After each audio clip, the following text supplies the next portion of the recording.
In 1840, one man transformed travel in Britain. His name was George Bradshaw, and his railway guides inspired the Victorians to take to the tracks. Stop by stop, he told them where to travel, what to see, and where to stay. Now 180 years later, I'm making a series of journeys across the length and breadth of the country to see what of Bradshaw's Britain remains.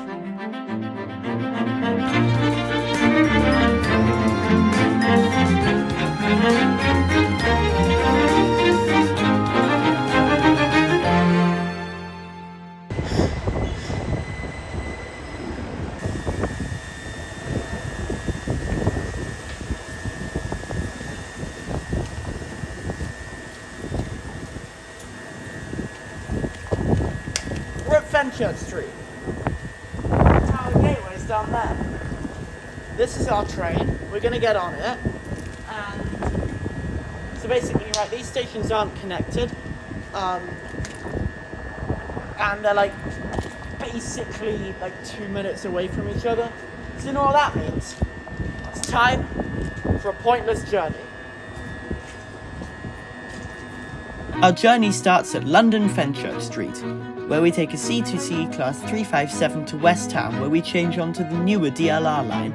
This takes us to Stratford, where we'll board a train to Stowmarket. Here, we change and board a train to Peterborough, where we take the LNER service to King's Cross. From here, we take a Thameslink through the Thameslink Core to London Bridge, where we switch to a southeastern service to Lewisham. Here we board the DLR as it takes us directly to Tower Gateway, a 2-minute walk from our starting position.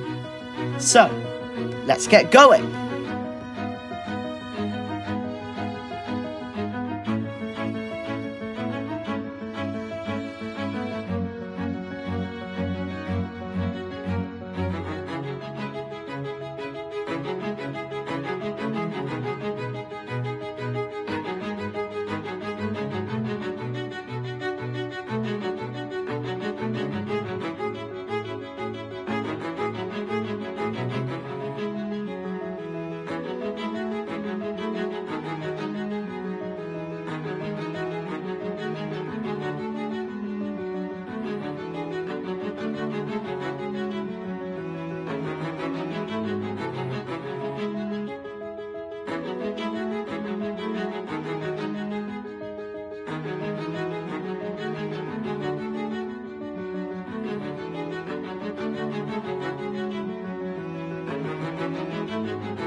Bradshaw says Stowmarket Station is of brick in the Elizabethan style.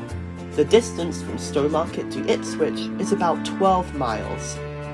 Stowmarket is situated on the confluence of two branches of the River Gipping on the road from Ipswich to Bury St Edmunds.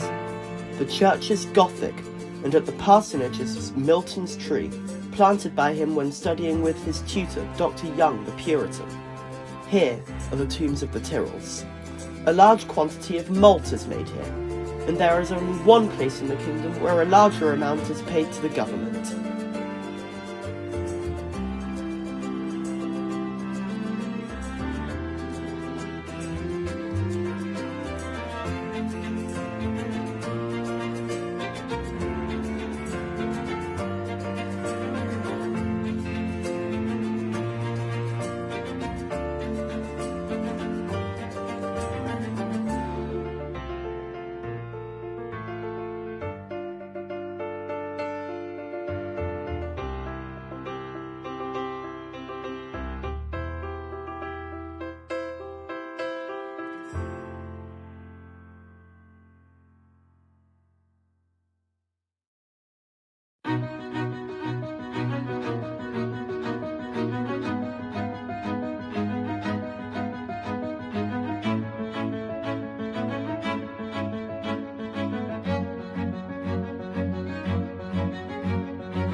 Bradshaw says Peterborough is a borough and cathedral town with a population of 11,785. The country is flat and uninteresting in winter, and when the floods are up, the roads are almost impassable. The town hall in the marketplace was built in 1671. It has but one church besides the cathedral, which is the only object of worthy notice. Until the Reformation, it was the church of an abbey, founded by the Mercian kings about 660 by the name of Meads Island Steed, but rebuilt after the conquest when the town was styled Petersburg after St. Peter, to whom the cathedral was dedicated.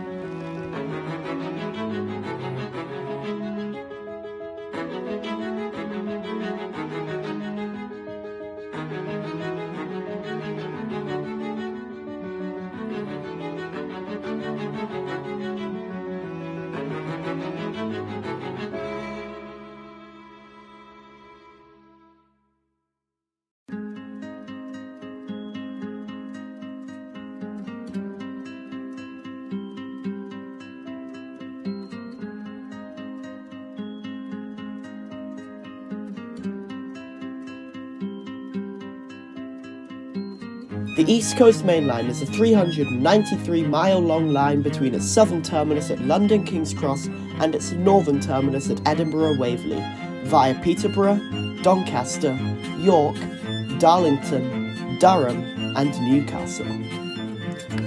The line is a key transport artery to the eastern side of Great Britain.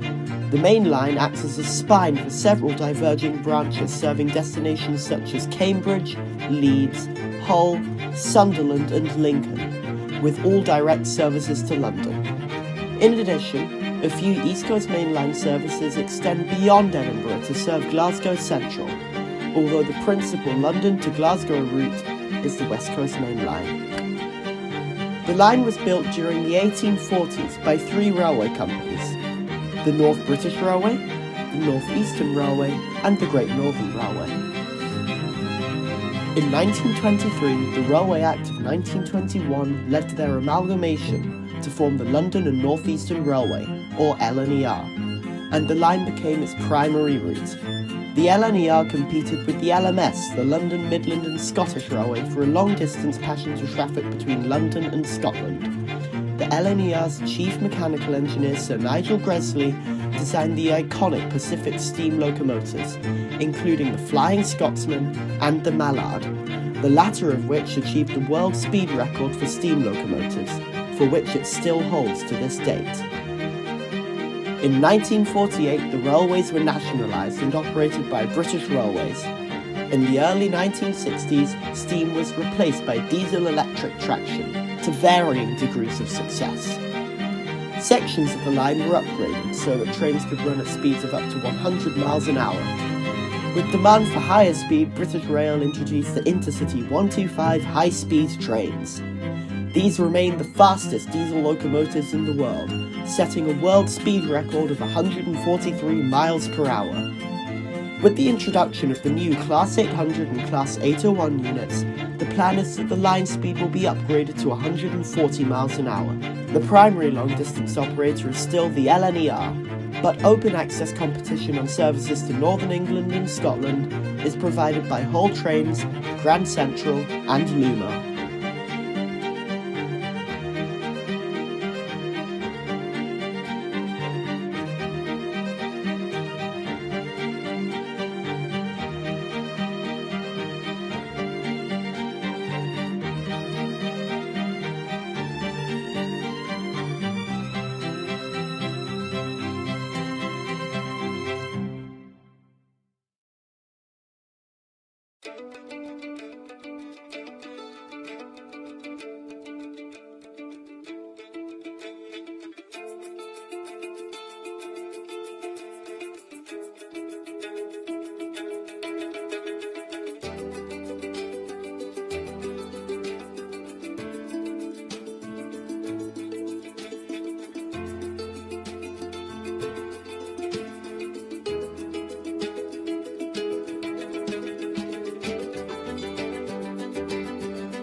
As we are now on the last leg of this journey, I'll take this opportunity to give my final thoughts on the journey as a whole. Trains were comfortable, connections were made nicely, and in many ways this was very similar to the last two journeys in terms of the line used to get between Stowmarket and Peterborough and the general direction and area of travel. This means that next journey we'll have a nice refresher with the utilisation of some different lines, some old friends, and an overall different direction in travel. However, the origin point is quite literally the stop before our final destination today. Speaking of which, we are now approaching Tower Gateway, our final destination. So that's all from me now, and until next time, I bid you adieu.